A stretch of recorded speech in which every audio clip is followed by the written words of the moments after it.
Have you ever stepped outside on like the very first perfectly sunny, bright, beautiful day of spring and Mhm. just felt, I don't know, inexplicably sad? Oh, yeah, like a weird sense of emptiness. Exactly. Like you're somehow missing out on this party that everyone else was invited to. And if you have felt that, you are definitely not alone. No, not at all. Because that feeling of dissonance, when the world outside is just bursting with life, but you feel completely stuck or stagnant on the inside, that's actually at the very core of the philosophy we're examining today. Right. We're looking at a dynamic that, I mean, most people feel it, but they rarely know how to articulate it. Which is exactly why we're so glad you're here with us for this deep dive.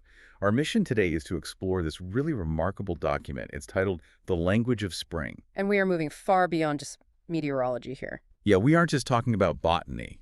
We were exploring a profound paradigm shift. So, okay, let's unpack this. We're going to see how we can move from merely, seeing nature as a pretty backdrop to actually reading it as a text that reveals fundamental truths about human psychology, timing, and ultimately fulfillment. Right, because the text challenges the whole premise that spring is just, a simple date you circle on a calendar. Yeah, exactly. It frames the season not as a sudden event, but as this vast, silent construction project. I love that phrase, vast and silent construction. Yeah, it's like the sun, water, and air are invisibly collaborating to just refine the world anew. And universally, everyone agrees that this seasonal shift is beautiful, right? Well, sure, but the source material, it just throws a wrench into that basic appreciation right away. It asks a really striking question, which is beauty all there is to it? Right. The text posits that the true heart of the matter isn't the physical reality of the blooming trees or the warming soil. It's about how we as observers receive and interpret that beauty. Which establishes this really painful central conflict between the external reality of the season and the internal human condition. Exactly. Which brings us back to that strange feeling of sadness on a sunny day we were just talking about. Yeah, the text paints this picture of the season as a perfectly orchestrated event. The soil knows what to do, the branches know what to do. So why do we feel a sense of lack? Well, we have to look at the psychological blockages of the observer. The text explicitly calls this concept the spring that does not bloom within me. Ouch. That's pretty heavy. It is. And the author frames it as a tragedy. But the tragedy isn't that nature is somehow incomplete. The tragedy is that the human looking at it fails to bloom in time and place. Yeah, there's this one quote from the author that really stuck with me. Spring returns each year, unchanging in its grace. It is human who fails to bloom in time and place. And then they followed up with 1,000 springs outside, within a barren tree. Such a powerful image. It really is. But I want to dig into the mechanics of that for a second. Like, what is actually creating that barrenness? If I walk outside and see a blooming apple tree, shouldn't human biology just naturally react with joy? Why does seeing something so vibrant trigger a feeling of inadequacy? So what's fascinating here is the stark distinction the text draws between the act of seeing and the act of living. Okay, seeing versus living. Right. We often assume that just taking in visual data is the exact same thing as experiencing reality. But the text argues that habit, haste, and superficiality lock our inner doors. Habit and haste. Yeah. Think about modern life. When you live in a constant state of rushing, you are processing reality on a purely superficial level. You see the blooming tree, but your mind is like simultaneously measuring that tree against your own modern metrics. Right, like my to-do list. Exactly. Your to-do list, your unanswered emails, your anxiety over where you quote-unquote should be in your career by now. So the natural biological timing of the tree crashes headfirst into our artificial societal timing. Bingo. And that collision creates an acute sense of emptiness. The text posits that human existence isn't merely meant for survival routines. Waking up, producing labor, eating, sleeping. Right, we're built for more than that. We're built for awareness. But when we are trapped in haste, even the clearest truth appears dim to us. Saying spring is beautiful is a true statement, sure, but it just leaves you as a passive spectator. I want to make sure I'm fully grasping this whole seeing versus living concept. It makes me think of, okay, imagine staring at a page of ancient poetry written in a language you don't speak. Okay. Let's say it's ancient Greek. You can physically see the ink on the page. You can appreciate the shapes of the letters, the flow of the lines, and you can say, wow, this calligraphy is beautiful. But you have no idea what it says. Right, because you can't read the language, the actual meaning, the soul of the text. gets completely lost on you. You're just staring at shapes. Wow, yeah. That captures the functional loss of the barren tree perfectly. It's not simply about being distracted. It is about a fundamental lack of translation. A lack of translation. Yes. You recognize the aesthetic of the season, the green on the branch, the warmth of the sun, but you lack the internal vocabulary to process the meaning behind it. When you only see, you remain completely illiterate to the world around you, regardless of how many springs happen outside your window. That is, honestly, it's genuinely chilling to think about. Living decades of your life just staring at the shapes of the world without ever translating them. Yeah, a profound loss, like the text says. So if human habit and our constant rushing anxiety were the things keeping us illiterate, where do we look for the antidote? How do we actually learn this vocabulary? Well, the text suggests we look downward, literally, to the soil itself. We transition from examining human failure to studying what is essentially a masterclass in pacing. The garden. Exactly, a literal garden. The author gets very, very specific with this garden imagery, too. They observe olive trees beginning to leaf, apple and quince branches budding, rose saplings holding tightly onto the soil. Yeah, the physical details are important. And they point out that none of these plants are complete yet. They aren't fully grown, they aren't producing fruit, but they are all actively moving toward a state of becoming. Yes, and that concept of becoming is crucial to understanding the vocabulary of this text. Beneath the soil, hidden from the superficial eye, there is a massive, unseen realm of preparation. Right. The text describes seeds as possessing core memories that are preparing to split open. Oh, man, I love that phrase. Yeah. Core memories preparing to split open. It's beautiful, isn't it? It really is. It reframes a seed from being just, a speck of biological material into a vessel of instructions. It contains the blueprint of what it is supposed to become. Exactly. And those core memories dictate capacity and measure. The central contrast the author draws between the garden and the human observer is profound here. How so? Well, in the garden, everything operates in its proper place. Nothing rushes and nothing lags behind. The olive tree remains an olive tree. The rose doesn't suddenly panic and attempt to produce apples. Right. It doesn't get anxious about its career. Exactly. Each element fulfills its given capacity in its proper time. The text says, neither less nor more, but just as it should be. Humans, on the other hand, are a complete mess when it comes to timing. A total mess. We either hold back entirely out of fear, or we rush ahead and overflow before our time out of anxiety. We constantly miss that balance. Because we measure our worth by our output, completely ignoring our capacity. Okay, here's where it gets really interesting, because I have to push back on the author's philosophy here a little bit. Let's hear it. So the text criticizes humans for rushing, for overflowing before our time, right? And it points to the quiet, measured pace of a tree as this ultimate ideal. Right. But isn't human ambition our specific drive to rush ahead, to break the natural boundaries of our environment, the very thing that builds civilization? That's a fair point. If our ancestors just sat around moving at the measured pace of an olive tree, we wouldn't have modern medicine. We wouldn't have architecture. We wouldn't even have the technology we're using to record this deep dive right now. Is the text genuinely suggesting that human progress is a mistake and we should just be passive? So this raises an important question. How are we defining haste? Okay. The garden is not a metaphor for passivity or stagnation. Think about a rose sapling pushing its way through packed, heavy dirt. That is exerting immense active effort. Right, it's working hard. It is incredibly ambitious in its own right. The key difference here is that the sapling's ambition is perfectly aligned with its measure. But how does that philosophical ideal survive contact with the real world? Like, let's say I decide I need to honor my capacity. Yeah. I decide I'm currently in a dormant season, so I'm just going to hold on to the soil like a sapling and not produce anything. Good luck with that. Right. My boss is still going to demand that quarterly report on Friday. The mortgage is still due at the first of the month. Modern life simply does not allow for biological pacing. And that friction you are describing is the exact crisis the text is addressing.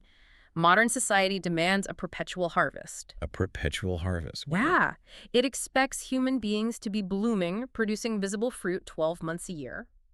The haste the author warns against is the psychological internalization of that impossible demand. So it's about the internal damage, not necessarily the external tasks. Precisely. It is about forcing yourself to overflow before you have built the internal root system to sustain it. You can, and you absolutely must, Write the quarterly report for your boss. That is just a functional requirement of your environment. Right. The haste occurs when you measure your fundamental human worth by that unnatural timeline. When you believe that because you aren't constantly in a state of visible external blooming, you are failing. That is when you disconnect from your own core memory. Okay, I see. So it is crucial to distinguish between the external actions we have to take to survive and the internal timeline of our actual human development. Exactly. Think of it as developing a framework of dormant seasons versus blooming seasons for your own mind. In a dormant season, you're still going to work, you're still paying your mortgage, but internally, your primary focus is gathering nutrients. Okay. You're learning, observing, building resilience. And if you look at someone else who is currently in their blooming season, maybe they're getting a big promotion or launching a company, and you panic because you aren't producing visible flowers at that exact moment, you fall into haste. You betray your own measure. That distinction makes the philosophy so much more actionable. It's the difference between doing tasks quickly and forcing yourself to become something quickly. Yes. You can type an email at lightning speed, but you cannot microwave wisdom. You cannot hack your way to emotional maturity. No, you really can't. And when you finally align with that natural measure, recognizing where you actually are in your own developmental timeline, your relationship to the physical world deepens profoundly. You stop feeling that hollow sadness when you look at a blooming tree, because you realize the tree isn't mocking your lack of progress. It's simply in a different season than you are. That is incredibly freeing. So if the goal is to stop rushing and find our own unique measure, how do we actually figure out what that measure is? Does the garden give us a blueprint for understanding our own identity? It does, but it requires us to shift our perspective again. We have to move from observing the pacing of the garden to interpreting its diversity. The text asks us to treat the garden as a deliberate, authored document. Yeah, the author looks really closely at the seedlings in the dirt. They list tomato, pepper, eggplant, the delicate leaves of lettuce, and the slender shoots of cucumber. Right. And they point out this incredible paradox. Every single one of these wildly different plants is pulling from the exact same environment. Yeah, they're planted in identical soil. They drink the exact same water. They are warmed by the exact same sunlight. Yet the outcomes are completely distinct. The text insists this diversity is not random. Each seedling carries a distinct meaning and grows with a measure entirely unique to itself. The metaphor really reaches its peak here. The garden becomes the book, and the individual seedlings are its lines of text. So what does this all mean? How do identical inputs create such wildly different outputs? It honestly makes me think of, like, a kitchen bake-off scenario. Oh, I like that. Yeah. Imagine giving 10 different bakers the exact same basic ingredients: flour, water, salt, and heat from the oven. The physical environment is identical for all of them. But because of the hidden recipe inside each baker's mind, one person produces a dense, rustic loaf of sourdough bread, while another produces a delicate, flaky pastry. All right. The external environment didn't dictate the final result. The internal instruction manual did. That analogy helps illustrate the mechanics perfectly, but let's push the philosophy even further. Okay. In a bake-off, a baker can choose to change their recipe. They can decide halfway through to try making a cake instead of bread. Right, they have that agency. But a seedling does not have that luxury, and it does not have that burden. The core memory of a tomato seed is its inescapable identity. It isn't just following a flexible recipe, it is manifesting its truest, inherent nature. I see. The soil, water, and sun are merely the fuel. The seed itself is the architect. The text has a beautiful way of phrasing this inescapable identity, actually. It says, "Within a seed lie secrets, subtle and profound. To eyes that do not read, all seem the same ground." If we connect this to the bigger picture, this is the ultimate revelation of the document. It's that mandatory transition from seeing to reading. If you only see the garden, just, walking past it with your mind consumed by your to-do list, it really is all just the same ground. It's just dirt and green shoots. You're just staring at the shapes of the ancient language. Exactly. But when you read the garden, you recognize the staggering complexity of identity. You realize that the lettuce and the cucumber aren't in competition with one another. The lettuce isn't looking at the cucumber and feeling inadequate because it isn't growing vines. They're simply translating the exact same soil in different ways, according to their own core memories. Which brings the lens squarely back onto us, the human observers. Learning to read the natural world forces you to interrogate your own life. It forces you to ask, what is my seedling? What is my Hmm. inescapable identity? The text tells us that the names are already written in the seedlings, but the eye that reads them is not always open.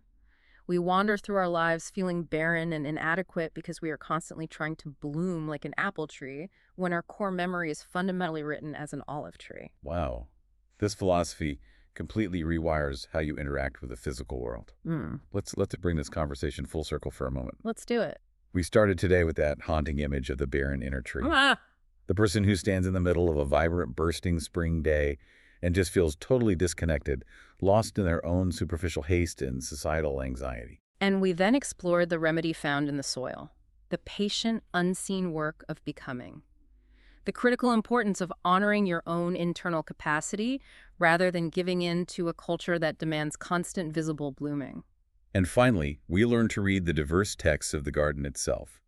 The realization that the tomato and the lettuce are masterclasses in identity, showing us that identical environments are meant to produce uniquely different lives based on our internal core memories.